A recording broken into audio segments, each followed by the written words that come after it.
They say the happiest day of a daughter's life is her wedding day. For my daughter Leda, it was also the day she decided to commit the cruelest betrayal against the man who gave her everything. I had spent 30 years of my life working 2 jobs, building my contracting business from a single toolbox to a multi-million-dollar enterprise. Also, Leda could have the perfect life, the perfect education, the perfect start, and eventually, the perfect wedding. I didn't just write the checks. I planned the wedding with her, sitting through endless meetings, reviewing caterers, and approving the venue, a stunning lakeside estate that cost more than my first house. Leda knew exactly who was footing the astronomical bill. But a few months before the wedding, the communication stopped. My calls went unanswered. My texts were ignored. I assumed she was stressed, buried under last-minute preparations. I was wrong. The silence wasn't stress. It was a wall being built. The ultimate betrayal arrived not as a rejection letter, but as a chilling silence. There was no formal invitation for me. My ex-wife, Leda's mother, told me it was an oversight, a lie. On the day of the wedding, dressed in my best suit, my heart pounding with nervous pride, I drove to the magnificent venue. I walked past the massive, ornate gate, following the sound of the string quartet, expecting to see a frantic bride happy to see her father. Instead, I saw a security guard approaching, a concerned look on his face. And then I saw Leda. She was walking down the aisle for a quick photo op with her bridesmaids, and when she spotted me standing there, her beautiful bridal face hardened into a mask of cold, surgical contempt. She stopped the entire procession, walked directly toward me, and in a voice loud enough for the early guests to hear, she delivered the devastating sentence, "Dad, you're not invited. Go away." The air froze. My heart shattered into a million pieces. The humiliation was total, absolute, and televised. But as the searing pain turned into ice-cold fury, I managed a small, secret smile. I had paid for everything, including the wedding, but Leda had no idea that my signature on the final contract included one very small, devastating clause that would turn her perfect day into a public financial disaster. The walk back to my car was the longest, most agonizing walk of my life. My suit felt heavy, the sound of the string quartet mocking me with its joyful melody. I heard the gasps of the guests, and worst of all, I saw the triumphant, venomous smirk on the face of my ex-wife, Leda's mother, as she watched her daughter publicly humiliate me. Beside her, the groom's father, a snobbish banker named Richard, gave me a look of pure, satisfied contempt. The rejection was about more than just a place card. It was about social status. The Montagues, the groom's family, were the newly rich, desperately concerned with appearances. In the month leading up to the wedding, my ex-wife had fed them a constant stream of carefully crafted lies, that my contracting business was on the brink of collapse, that I was facing massive tax debts, and that I had recently redrafted my will to leave my fortune to my business partner instead of to Leda. The truth was, I was wealthier than ever, having just executed the sale of a major commercial division for a substantial cash payout. I had allowed the rumors to circulate as a quiet test of Leda's love. She failed. She chose the superficial security of the Montague name and the imagined future wealth of her fiancé over the man who sacrificed 30 years for her.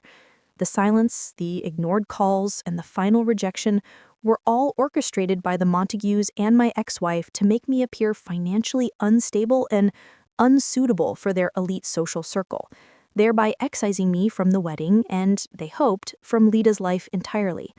But they were blind to the details. They thought I was a simple blue-collar guy writing fat checks. They didn't realize I was also a businessman who understood the necessity of contingency planning. I reached my car, the expensive, custom-made invitation I never received, still burning a hole in my pocket. I pulled out the original contract for the lavish Lakeside Manor venue and the $80,000 per-plate catering service. My eyes scanned the boilerplate text until they landed on the paragraph I had insisted on adding, a quiet little clause buried deep in the fine print. It was Clause 4B, the Authorizing Party Presence Clause. It stipulated that while I had paid the full $300,000 non-refundable deposit, the contract's final execution and the continuation of service were contingent upon the physical presence and personal signature confirmation of the authorizing party, me, the father, at the venue no later than 30 minutes before the ceremony start time to address any last-minute vendor or logistical issues. Since Leda had just told me I was not invited, my physical presence was officially rejected by the immediate client, the bride, rendering my ability to authorize the event null and void. The contract was now technically voidable by me, the payor.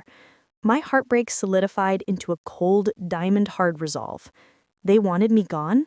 They wanted to destroy my reputation and steal my money? Fine. They could have their rejection, but they wouldn't have their party. The irony was devastatingly beautiful. Leda's own words were the detonator. I picked up my phone, my hands steady now, and called my lawyer, Mr. Stern. The phone rang once. "Mr. Stern," I whispered into the phone, watching the final guests trickle past the gate toward the chapel. "They just rejected me at the door. Execute contingency B immediately. I want every vendor, every caterer, and the venue manager notified right now that the contract has been terminated due to a failure to meet Clause 4B, effective immediately. Pull the plug on the whole thing, right before they start playing the bridal march." I watched the clock on my dashboard tick down, waiting for the chaos to begin. The silence was the first sign. 30 minutes after Leda told me to go away, the music, the very Pachelbel canon that was supposed to herald her walk down the aisle, died. It wasn't a slow fade, it was an execution. I watched from my car as the perfect, opulent facade of the lakeside wedding began to crumble. Waiters froze mid-step, holding trays of untouched champagne. The elaborate floral arrangements suddenly looked ridiculous. Then, chaos. A distraught venue manager, his face white, bolted out of the chapel doors and began furiously talking into a headset, confirming the worst. The Montagues, Leda's mother, and finally Leda herself rushed out, their movements jerky and panicked.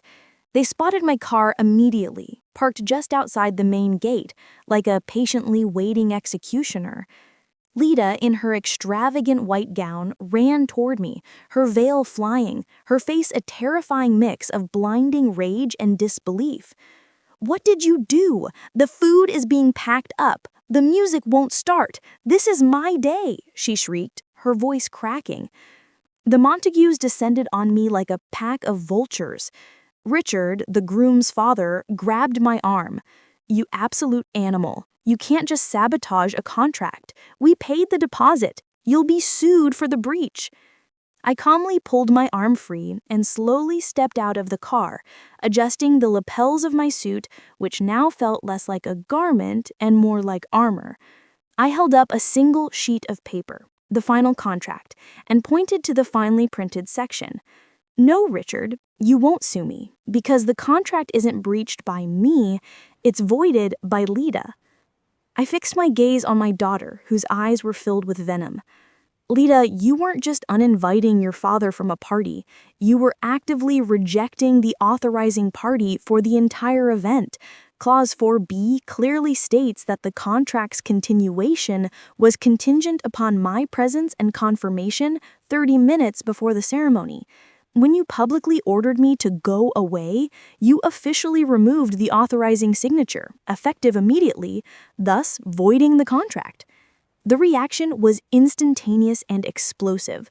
Leda's mother shrieked, not at me, but at her own daughter. "You fool, you ruined it. He told you he was paying for it, but you listened to those snobs." The Montagues' rage, initially directed at me, swiveled and locked onto Leda. Richard, his face purple, turned on his future daughter-in-law. "You did this? You threw out the man paying the bill because we told you he was a liability? Look at this disaster, Leda. Look at our son's ruined wedding."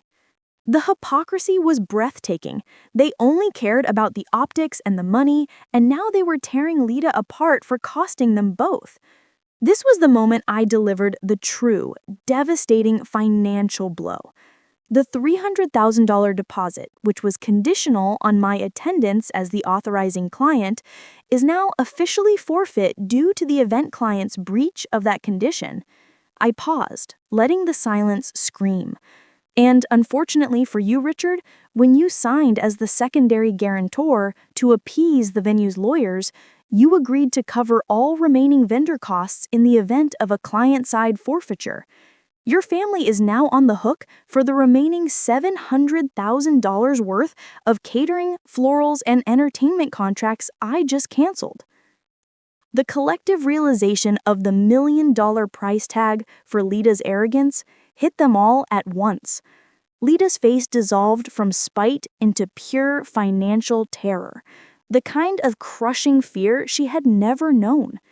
I stepped back, watched the Montagues turn their backs on Leda in disgust, and left them screaming at each other. The perfect, lavish wedding, now just an expensive, abandoned stage for their ruined lives. The intensity of the climax wasn't just in the chaos I left behind, it was in the cold, surgical precision of the legal annihilation that followed. I drove away, the roar of my engine drowning out the pathetic shrieks of Leda and the Montagues. I didn't feel triumph yet, only a hollow, heavy sense of completion. I immediately called Mr. Stern. "Did you confirm the vendor cancellations and the forfeiture?" I asked. His reply was concise. "Every single vendor has stopped service, the venue is being cleared, the Montagues are on the hook for $700,000 in liquidation fees, and the $300,000 deposit is irrevocably forfeited to you, as per Clause 4B, because Leda breached the condition of your presence." The revenge was clean, surgical, and absolutely irreversible. Leda had sacrificed a $1 million wedding, her social standing, and her future in-laws' respect for the sake of a lie. The Montagues, who valued appearances above all else, were now publicly bankrupt and humiliated, their reputation among the elite shattered by their daughter-in-law's arrogance and their own greed. But the real resolution came 2 days later. The Montagues, desperate to salvage their name, demanded that Leda pay the outstanding $700,000 fee, stating that she was the principal client who caused the breach. When Leda couldn't produce the money, they forced their son to call off the engagement. The perfect wedding was dead, the perfect marriage was dead, and Leda was left without a fiancé, without a mother's support since she was now blaming Leda for everything, and facing financial ruin. The final act of my revenge wasn't against Leda, but for her future sanity. I reached out to my business partner, David, who was also my oldest friend. I instructed him to quietly set up a small, secured trust fund for Leda, funded by a portion of the forfeited deposit. The money wasn't a gift, it was a lifeline, enough to pay for therapy and a small apartment, with the stipulation that the principal was inaccessible to her mother or the Montagues. It was the only shred of compassion I had left for the foolish girl I raised.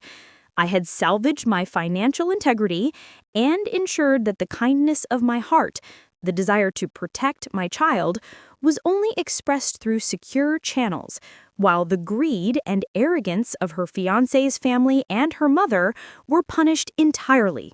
The intensity of the climax was the moment I realized I had not just saved my money, but I had saved my dignity, ensuring that Leda learned the harsh public lesson that arrogance has a devastating price. The dust settled slowly, replaced by a quiet, dignified peace. Leda's perfect wedding became local folklore, the day the father pulled the plug and bankrupted the Montagues. I didn't gloat. The pain of her public rejection was still raw.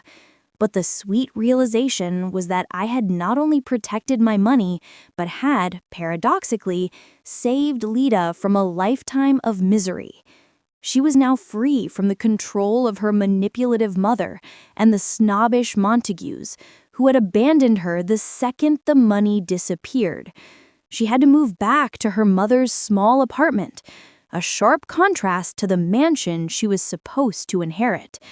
My revenge wasn't about punishing Leda. It was about giving her a lesson that no amount of money could buy. Integrity matters, and arrogance costs more than any checkbook can cover. I reached out to Leda 6 months later, not with condemnation, but with a quiet, firm offer of help, therapy, and the small, secured trust fund I created for her immediate needs. She accepted, not with pride, but with genuine remorse. She finally understood that her mother and the Montagues never valued her. They only valued the access to my wealth. I had secured my legacy, ensured my business remained strong, and finally found peace, knowing that I had done the absolute best for my daughter, even if it meant teaching her the hardest lesson of her life.